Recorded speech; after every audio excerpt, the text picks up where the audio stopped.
Shining. All right, good morning. I'm setting this up. I am going to do a re- review of the work from Milton William Cooper. I uh, I like his work, but there's something about it that I don't believe everything he had to say or who he was. So we're going live on YouTube. We're going live on TriTech and YouTube again. Let me see. It might be the problem. I'm trying to go to say what. Let's do this. Yeah, I think that was the problem. Yeah, I'm gonna leave that one. All right, we're gonna go live on TriTech, and that is well, that's TriTech also. We're gonna see how that go. Don't know why YouTube wasn't coming up, but Milton William Cooper.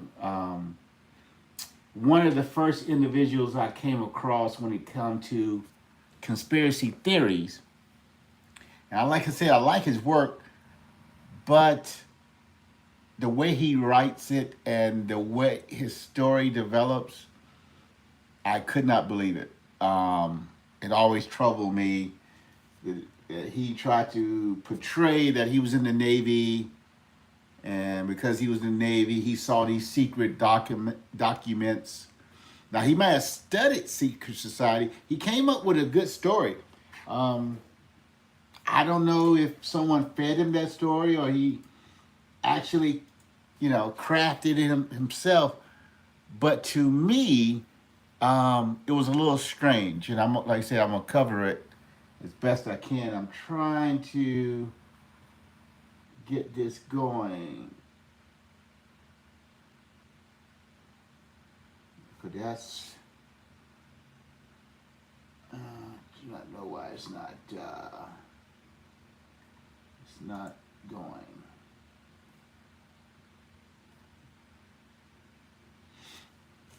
I have a little technical difficulties here.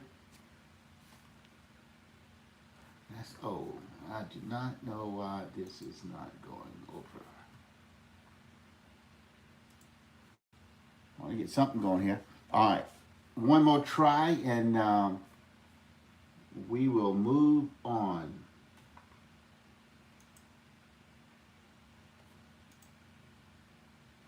Just try here. What about Substack? Let's see if we can go live with Substack. Now it wants to ask for all these type of things. I am not in the mood for that. See, Substack. Come on, Substack. Sign in. Nope.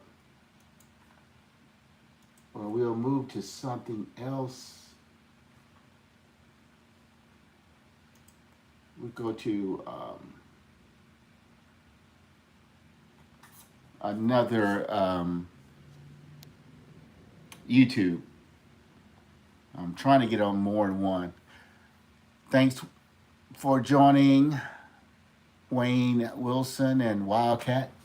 We're going to go over, again, we're going to go over Milton William Cooper and his story of secret societies for a moment. I'm just trying to change this channel here. For some reason, it's not working. All right, now we go here, get this started, go live.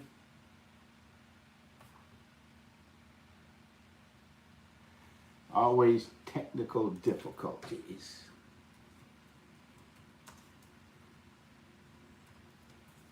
Make this as simple as I can. Go, go, go. Go live. All right. It'll either work or it won't. Now, let's get to thanks, Lisa, Z crew for joining. Let's get started. Now, whenever you want, drop a comment in the comment section, add a comment. Again, I want to cover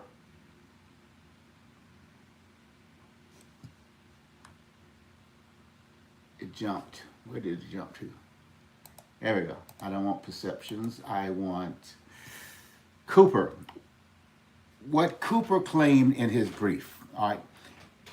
Milton William Bill Cooper in his books like Behind, excuse me, Behold a Pale Horse, which I liked. It was of course one of the first books I got that he put out. The other works would come later, but he promoted the idea that secret societies, the Illuminati, Masons, Skull and Bones, occult brotherhoods, coordinated in shadows to manipulate governments, economies, religion, and even extraterrestrials. From his work, I couldn't tell if he believed in extraterrestrials. I don't believe he fully did. He seemed to be a Christian in ways, and I don't believe he believed. From my knowledge, from my mind, my memory, I don't believe he believed in lizard people and that sort of what I consider as nonsense. But he believed they coordinated in shadows to manipulate governments, economies, like I said, all towards establishing a new world order. Now, I do believe, just like I believe according to the Bible, there is a new world order being developed, but not so plainly as they some would say or have it to be, like Bill Cooper. I do believe the rise of the Antichrist is coming. I believe we are setting up the system. You cannot. God talks about what will happen, not something that you could stop. That's the problem with many Christians, organizations, and sure, you fight against things that within your power, but in the end, we know it is coming. It is foretold. So we live our life as best we can. He weaved in themes of mind control, global elites, covert treaties and aliens, occult rituals and hidden hierarchies. The problem I see with him and Alex Jones is you got to feed the beast every day, and they come up with scenarios every day, and I don't see it unfolding like that. Even in government, even in the military, you don't get a full picture every day. But they come up with these stories, sensational stories, and someone hunting them, and then Alex went off the rail when he started talking about Sandy Hook and things, and that got him in trouble. Rightfully or wrongfully with the lawsuit, $1 billion is outrageous, but that is some of the things that we have to be careful with when we dealing with the truth, or we dealing with what could be conspiracy theories. Cooper presented this as a grand unified theory. You can't separate secret society influence from politics, religion, or media. They all feed into the same structure or control. Maybe that's true. Maybe that is a partly true. I don't fully know, but what I do know is his theories were a little bit too canned. It was a little, a little bit too polished for me. And the way he says that he got it, I don't think at his level in the military he would have obtained that type of information. That's in my humble opinion. So again, he presented this theory as a grand unified theory, and basically putting together that you can't not separate secret society influence from politics, religion, or media. They all fed into the same structure or control. I do believe that to an extent, Catholicism, you can see that in the Jesuit priests. You can see it in different outfits that even though they may not know they're going for the same goal, but just like the mafia and the different families within the mafia, someone wants to be the big dog because they know that if they're not the big dog, they're the meal. So that's why maybe at the top they all get together and it's one big happy family, but I 13 families rule the world, 300, 3,000, different theories, and that all again could be true to a certain extent, but I don't think it is. People are evil, conniving, and I believe that they will stab each other in the back until that Antichrist is on the scene, solidify things, and then even he will not be able to control it, but for only apparently 3.5 years, and then God takes him on fully. God puts down the two witnesses to go against him when he apparently he comes to power, but he isn't fully possessed. I'm not going through the scripture today, but we're tied in. But I just want to mention that when it comes to Bill Cooper, I do follow some of his New World Order type of scenarios, but his byline, his story of origin, I have a problem with. All right. Again, he presents this as a grand unified theory. You can't separate secret society from politics, religion, and media. He also sometimes appeals to biblical prophecy, demonology, and hidden spiritual forces to ground his claims. Which again, being a Christian, I have a problem with that. But I don't see the thread, the way he laid it out from point A to point B. And that's just could be my ignorance, but that's how we get to where we need to go. We study it. I'm currently reading his book on secret societies. I've been over the Pale Horse this year, but I go back through it and then I bring it out and highlight it. If you like this type of information, you like this type of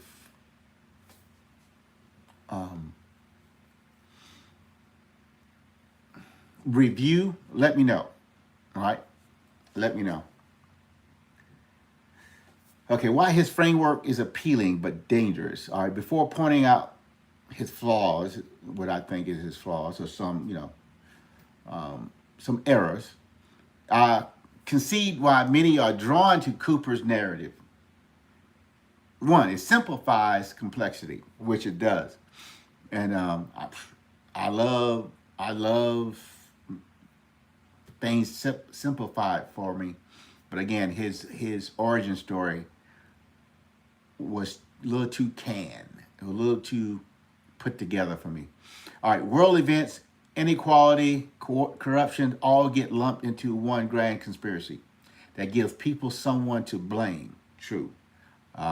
One thing I'll say about him, he did not hate the Jews. He pointed that out, and at least in the Pale Horse. So that is, um, to me, that is another satanic ram that they want to blame someone, and they try to get this group here. And this you can see in Christianity. I run across that even with friends and family. You have to, stand your ground and show in the Bible. Say, hey, prove it. Um, and he can't. It's conjecture. Um, it's mental gymnastics that they come up with. All right.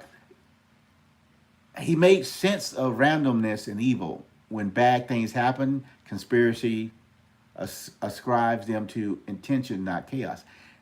True and not true for me. um, 9/11 was a conspiracy. It brought chaos, but someone conspired, and it typically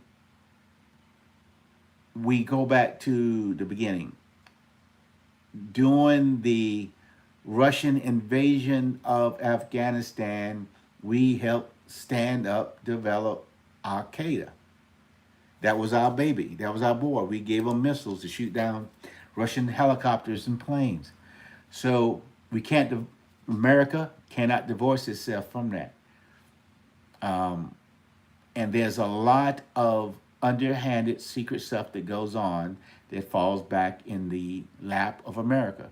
So that's why I say there is some truth to it. All right. It feels heroic. If you see behind the curtain, you can become a truth teller resisting the hidden cabal. And that's another thing. It's a draw. So that's why um, the man's dead. But anyone that tells a story, we have to be careful. Are they being used, or are, in not knowing, or they're being used and they are part of the system? Um, and did someone give him that? Did he read it? How did he come about it? It was a well put together story from the book's perspective. Um, and I get into others like Jonathan Kahn and his prophecies and different things that I have a problem with. Again, it's just too well put together. It's written like a novel instead of like a life. Life is not always that easy going. I don't know why my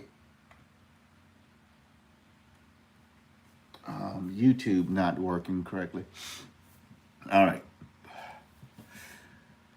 There was logical and evidential problems, fallacies and errors, overgeneralization, sweeping narrative fallacy. Cooper often moves from particular odd events to sweeping conclusions. And that is the thing that I need to, and we all do, point by point, slow it down, rewind it, and what did you say? And read it point by point. Like some we cannot validate. We probably never will. He's gone. And even if you meet the author, they, many times they dance around the issue. They come to conclusions. They don't always have the evidence. So that's to be considered. A suspicious policy, a mysterious meeting there, um, who brought on this policy? See, that proves my point. They would say, oh, there's a mysterious meeting. There are. The Bilderbergers, they brought out all this. To me, that is great. We find out a lot of things that going on was true and is true. And that is awesome. They're, like, say, monolithic conspiracy. All this comes in to build this one big conspiracy where it might be a little bit of conspiracy, and there is groups, there is chaos, and there is man-made chaos to put you into a set of decisions that you would not have made without their persuasive push. They set up the problem and they bring you the solution. They brought you both of them. They brought you 9/11 and they brought you the solution to 9/11. Um, just like I can't think of the name of it, but it's the window.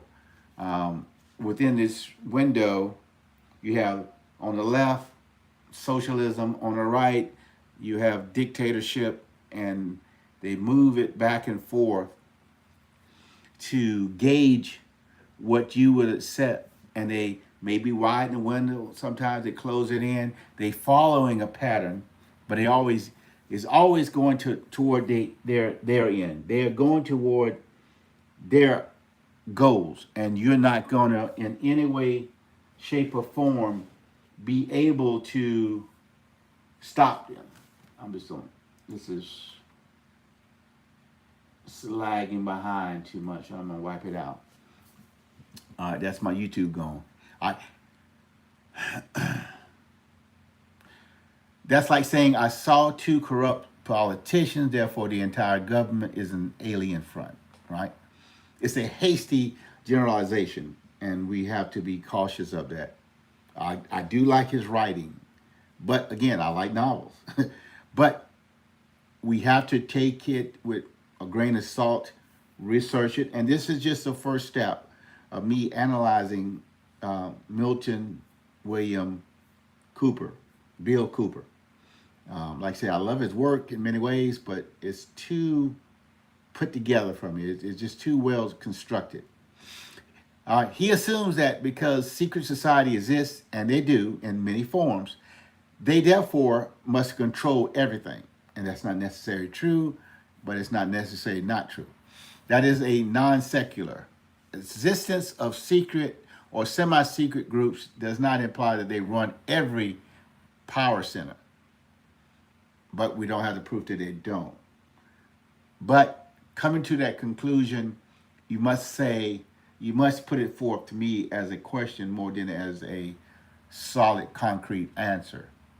Lack of reliable evidence, and because they're secret, you might not ever get it. That's why for me, I put my faith in Jesus Christ, not in the evidence of these evil people or these people that believe what they're doing in their high office is more important than even your life and your existence. And a lot of it truly was, as far as I'm concerned, reliance on hearsay and unverified sources. So I like this book. I was reading it last night, continued tonight, but that drove me to make these comments. Many of his claims depend on anonymous documents that we do not see. He claims he saw in the Navy. I have a problem with that.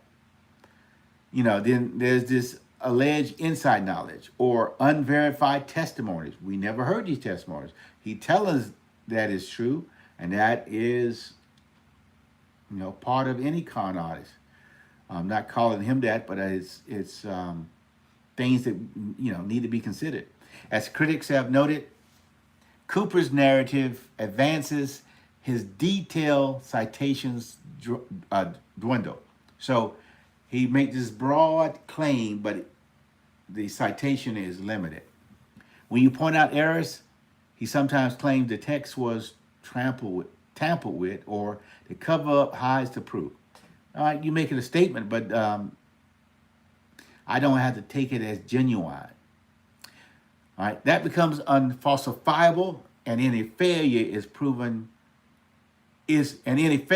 to prove is recast as proof of concealment.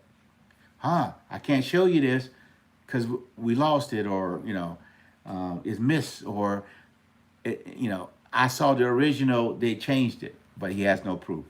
All right. Furthermore, he reprints the discredited portals of the elders of Zion, a known forgery, all right, as if it was authentic, and then adapts it to his Illuminati narrative. But again, he did not, as far as I've read, as far as I've studied, cite the Jews as being the evil, bad people that the Nazis and the other ill-informed do. They are every race, every ethnic group, every religion is involved in some type of conspiracy, some type of crime. So it's not just one people. He instructs readers to substitute Illuminati for the Jews. I don't recall that, and this is from the notes, but I don't recall that. I do not indeed. But if he did, that would be classical conspiracy reasoning, not solid scholarship. I don't recall that, and I have to look even farther than that. He sees patterns. Powerful bankers, global institutions, which, thank God for Trump, I don't care if you like that statement or not, that has put America first over the global institutions. And that may have set them back. They definitely tried to indict him, lawfare, 91, 94 indictments, shot him in the ear, was going to assassinate him the second time and a possible third. So we see patterns that prove, that he would say proves a unified conspiracy. And I don't, like I said, even with the mafia is not always unified. There is power brokers, and also there is, say, competition. The European globalists versus the American globalists versus the Chinese globalists, and then the Chinese did a move on the world globalists. They thought they could influence China and becoming more democratic. The Chinese flipped it on them, in my opinion. But influence and power often cluster without requiring secret covenants. Nancy Pelosi, different ones, they're in it for themselves. They're in it for the money. Yeah, they're Democrats. Yeah, they got their own cabal. Same thing with Republicans. They're different people within these secret societies, and I think they are moving to a certain joint future, but I don't think it is as smooth as he put it as. Elites often share interests, attend the same schools, and interact in networks. Excuse me. That doesn't mean they all obey some hidden occult overlord. It doesn't mean they don't either. They also act independently and opportunistically. That is my point there. That they're cutthroats in certain sense. Don't get me wrong. There's new money, and then there's old money, and there's intermarrying in the family to keep things together and to keep it among themselves. They all meet at these super secret compounds, and even like Alice Jones with the statue and the owl in California, where they appear to be worshiping this thing, and I do believe there's witchcraft in that. But again, the way they put it, unless you make it into a novel, I don't think you have all the pieces. You have at times what they want to let out, and nothing more at times. Yes, there's evil people at the very top. Yes, they will be conniving, insider trading, all the above. But I'm just saying, the way he put it together, I don't see it working out that way. All right, one of the biggest issues is that when critics point out mistakes, Cooper labels them deliberate fabrications or tampering by the conspiracy. Could be true, but again, he's not putting forth the information. He don't have the documents, and if he saw these documents that was top secret, how could he then speak of them without breaking his oath, without breaking some type of code? What could be is someone solicit him while he was in the military to put out this nonsense, or to put out the conspiracy will get out.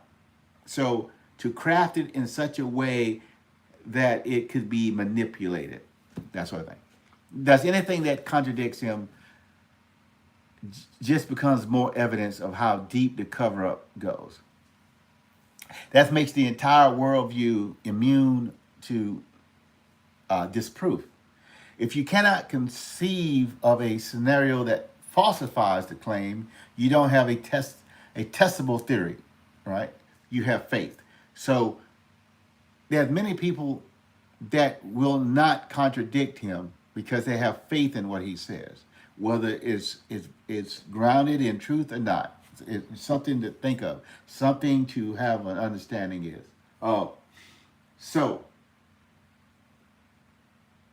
we must, even in his passing, go back over these things to those of us that want to know, that want to try and understand these deep things. Like I said, I'm dealing with people that believe in the earth is flat.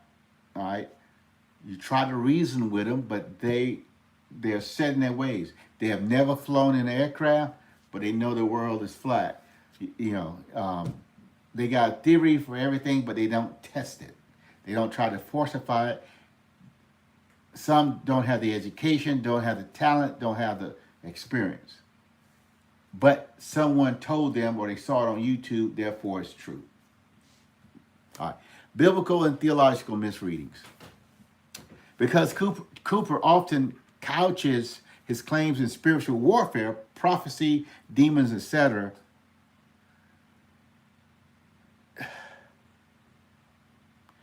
I had to come at it from a biblical perspective on what he's doing. All right, what is he saying? All right, so he's mixing speculation with prophecy. The Bible gives glimpses of spiritual forces, evil and fallen powers, but it never demands that every world event is run by a hidden cabal or cult adapts pulling strings behind the scene. The Bible never gives you that. It gives you this will happen, that will happen. It talks about Babylon. It talks about Balaam and the spirits of Balaam and this New Babylon, different thing like that. So you get to see, but they go to that minute detail, which I don't think they have the factual actual information. To insist on prophecy for every conspiracy overinterprets the scripture. That's true. We don't know. Some people just evil. Groups come together for their betterment. They got old money, they got new money, and they want more money. All right. Assuming satanic control over all institutions. I can agree with him with that. If you go through the scripture, especially Daniel 9, you will see every government is a beast nation, including the United States. So God sees that in his own way. All right. Now, while Satan has influence, Ephesians 6 speaks of spiritual forces. The Bible also teaches that God, sovereignty, upholds nations and rulers. So Satan is not the ultimate controller, and Christ will take away whatever hold he has on the world in the second coming when he touched down on the Mount of Olives. But if you go to Daniel 2, Romans 13, etc., you see the argument God puts forth. To argue that secret society always dominate means denying God's authority and reducing scripture to a footnote. That's why we are called to pray. We're in the world, by the grace of God, but we're not of the world. That's why we, these um, anarchists, they don't fit into God's plan because they want to bring anarchy. They want no rule. But when you have no rule, you bring up a dictatorship because rule has to come. And generally, when you take away the good rulers, you will end up with the bad.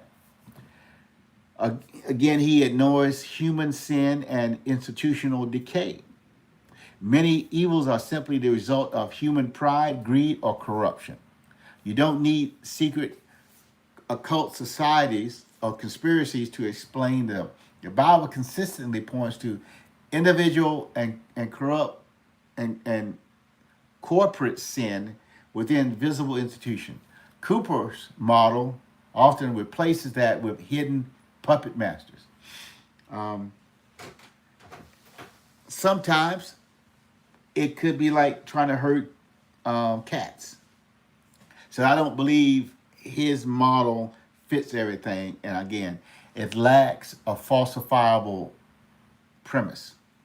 All right, so lack of humility before mystery. Scripture warns us about knowledge being partial.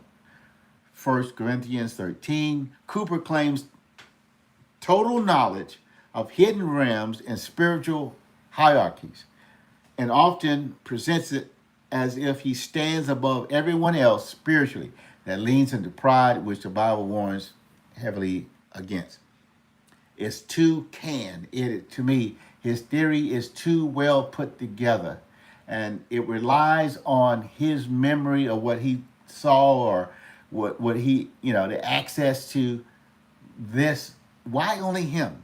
And I have met people in the military, never met Cooper, so I'm not comparing him to this, but they are habitual liars. Um, Area 51 and different ones worked in, Groom Lake, and I met people there. I worked at Groom Lake myself as TDY. We never got to go to the good stuff, but we was outside. We was basically there so the others can go and leave. It was stuff that we didn't want to do. We was upset. But you go there, you meet these people and say, yeah, I saw this, but you ain't got the clearance, so I can't tell you. There was ego. They was built on ego. That's all they were. They gonna tell you that they saw something, but they can't tell you what they saw. They want you to hang on to every word. Go down to the local bar, buy me a drink, and whatever. So, I'm not comparing him to these individuals. We had one guy we used to call Ben Everywhere Turner. If you went to Saudi Arabia, he'd been there. If you said you was at Luke Air Force Base, he was there too. You couldn't outdo him. Even not if you try, you just tell him your story, your war story or your experience. But they're the type of people that always have to be one step farther than you. My cousin is a general. My dad is an admiral. They always got connections that they never have or never can produce. Now, why you can have real power, elites, influence, and not need the occult conspiracy model. Conspiracy, again, it can be two people colluding to do something that's illegal. But Cooper relies too heavily on that, I believe, and it's too well put together. Again, it reads like more like a novel than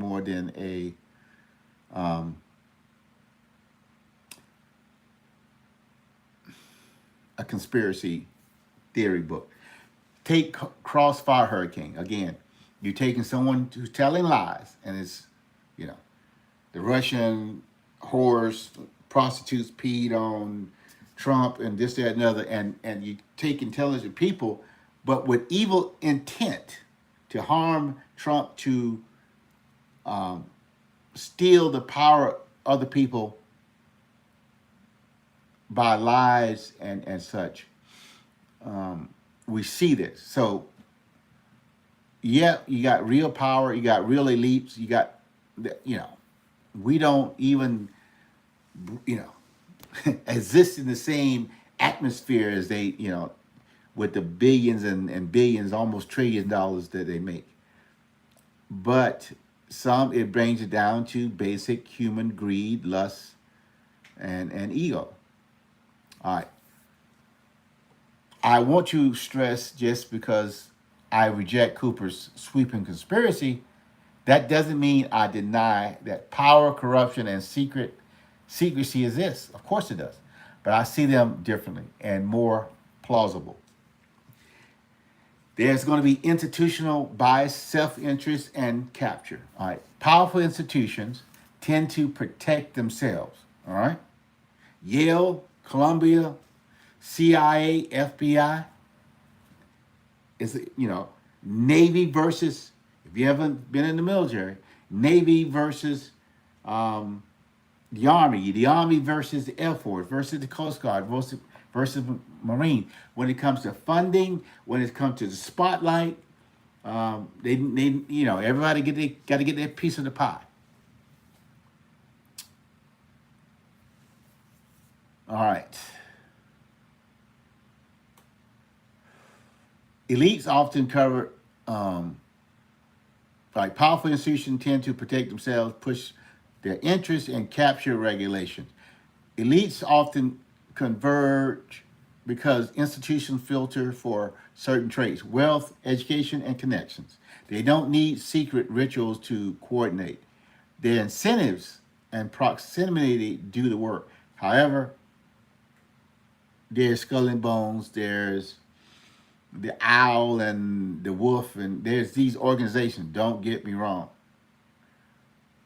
But the way he portrays it, And if you went to the academy, the Air Force Academy, the Naval Academy, and you had the naval ring, promotions might flow your way. Then someone went to the junior college.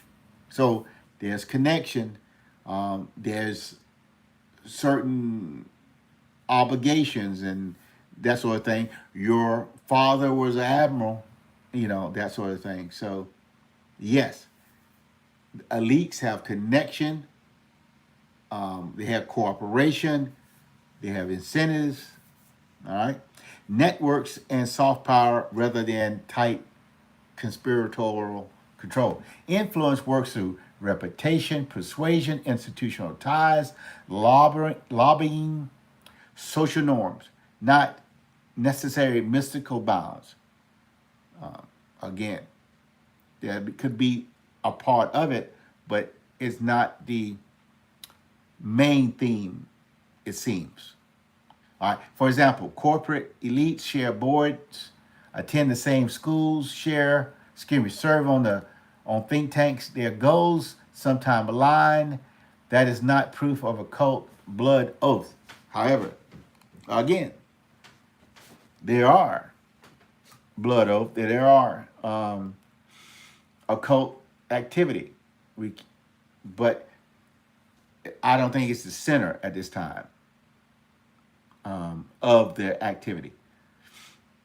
There are crises and opportunities. Big transformations often happen during crisis: wars, pandemics, financial collapse. In those moments, elites and governments take steps they normally can't. 9/11, they took power from the people and gave it to themselves. The pandemic, they took power from the people and gave it to themselves. And many people, especially on the left, wanted it that way.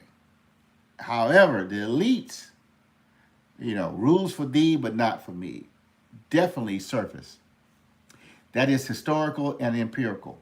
It doesn't require a pre-existing secret master plan.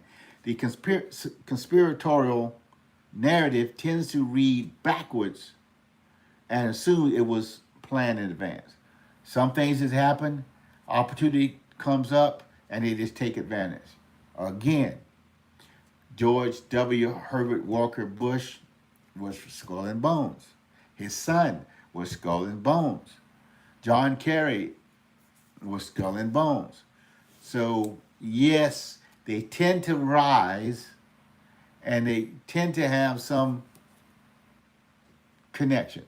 I'm not denying that. All right. Errors of scale and logistics. To believe that dozens of hundreds of secret societies across cultures and continents remain fully connected or coordinated over centuries without credible leaks, defections, or contradictory outcomes, you must ignore how human organizations tend to fail. Secrecy degrades over time. People talk, whistleblowers emerge, real conspiracy unroll because of internal errors, not perfect unity maintained forever. Books are written. You have to read the books. Um, Again, it's just too well crafted. His books are just too well crafted, and they rely too much on his and his alone testimony. Diversity, contradictions, and failure.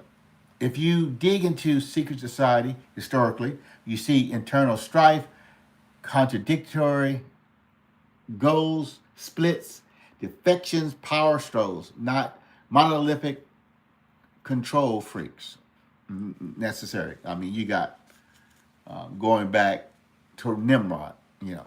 But God always steps in and breaks things up. That's another thing. Roman emperors, God let them go crazy that they couldn't have absolute power. They chewed themselves up. The elites was eating the elites. The little people always got eaten, but they was eating themselves. The senators, the governors, the generals. You know, their greatest threat is among them. Like now, Netanyahu, he cannot give up the prime minister position. They'll come after him. Putin can't step down. His people will eat him alive. His name, Zhu, whatever his name over in China. He can't step down. He'll be eaten alive. And his power has eroded over years, which it appears that his power has eroded. I guess his name is Z. All right, Cooper's narrative, though, tends to smooth over contradictions. Real world power structure shows disagreements, fragmentation, collapsed plans, competing interests. That is the known pattern for human institutions. Again, we fought with the Russians during World War II, and we fought against each other in the Korean, Vietnam War, and others. Because, yeah, we came together and cooperated, but there's internal conflict, there's fear, there's power, that sort of thing. All right. The claim you cannot have one without the other is false. Cooper often implies secret societies must undergird politics, religion, and media. You can't have legitimate institutions without them. Not necessary. But if you read the book, it came from Jekyll Island, I think it is. That is a good sense of powerful people come together as a cabal to make and break the system, mold it to what they wanted. They had to get the World Banks and look at the system. Now we got World Bank systems all over the world. All right, we got it here, and it's private, not fully federal, and they got the hand in the cookie jar, basically. But this is a fallacy for at least three reasons. Many political systems function imperfectly, of course, in the open with contesting parties. But you got yin and yang, And again, they give you that too. So, and not necessarily do away with the conspiracy. They hate each other, but they got to fight within a certain realm. Public accountability, elections laws, public records. They have flaws, but they don't need occult sponsorship to fail or to succeed. Not everything done is because they part of the cabal. Many religious movements succeed or fail by public preaching, spiritual vitality, moral authority, not by secret society backing. So not all religions that are moving forward um, are governed by that. But yes, there are secret things going on. CIA um, works in religion and different things also. So economics, innovation, trade, and culture often shift because of um, new and enterprising people and things. Ideas, competition, not because hidden Masonic councils decreed them. So the claim that one cannot exist without the other, secret society, bring the engine behind all institutions, is not sustained by evidence. It is a grand conspiratorial assumption, not a demonstrated fact. All right, we're getting to the end of this. Coming up on an hour. All right. How Cooper's model becomes a tool of control and fear. When you accept the narrative that secret occult elites are the real rulers, you end up distrusting every institution, government, church, media as inherently corrupt or evil. True. That's a problem. Trust me, don't trust them. That's another thing. So we would have to, if we just rely on Cooper, we have to take everything he says as true and question everybody else without looking at him. So you have to, the same thing we question him on, we question everybody else. And we also should even check ourselves. That breeds cynicism, conspiratorial isolation, and fragmentation, which is precisely what elites benefit from. Interpreting disagreements or failure as further proof of conspiracy that assures you never change your mind or test your own beliefs, only become more radical or alienated. And you see that in the lunatic left and the lunatic right, turning resistance into a kind of spiritual warfare ritual rather than practical governance, reform, and moral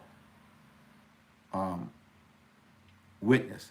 And I say this, one guy pointed out, I think it was on Substack, where I write, if you look at Charlie Kirk's funeral, it was this person there, it was that religion there, it was that gender there. They was saying it as a Christian. When I pointed out, Charlie Kirk was a Christian, for my understanding, but he's also political. So in political, you can't be, well, we can't have those here, because you need a coalition of people. Not everybody's going to fall in perfect line with Christ. We're in the world, we're not part of it. If you don't want to be part of the political movement, then you don't have to mix with them. But then they will have all the say on your Christian life. And, come down to Shadrach, Meshach, and Abednego, you'll find yourself in the fiery furnace, which you may have, by the grace of God, prevented it, like Esther. She was mingling with them. She became a wife of the emperor, was able to stand up and save her kin. So, all right, it becomes a control mechanism. We are the few who see. Everyone else is brainwashed, asleep, complacent. Only we understand the hidden truth. That kind of identity can shut down questioning, debate, and humility. That's the ironic. That's ironic for someone claiming to oppose control. All right, conclusion. When I weigh Cooper's claims, I see a powerful narrative, tempting, dramatic, stirring, but ultimately built on shaky logic, weak evidence, and spiritual overreach. I believe that secret influence and corruption exists because I see it with my own eyes. But I reject the idea that every evil is pre-planned in occult lodges. They don't have the reach. I believe, I don't see that. That worldwide cuts that worldview, cuts out human responsibility, biblical nuance, and the honor of God's sovereignty to this day. If you want to push back against the real power abuses, we do so by truth, accountability, prayer, reform, and courage, not by drawing imaginary shadow armies behind every institution. I think the deeper truth is that men's heart, left to themselves, do most of the damage. Secret societies do exist, but they are not the root cause of everything. And if we turn all blame to them, we risk giving up our agency, our discernment, and our faith. So, God bless. Thanks for tuning in. I hope you leave a comment. And are you alone? I don't know what that was about. Hello, are you alone? But thank you, and I look forward to reading your comments, and I'll try to reach out to everyone who did. Thank you.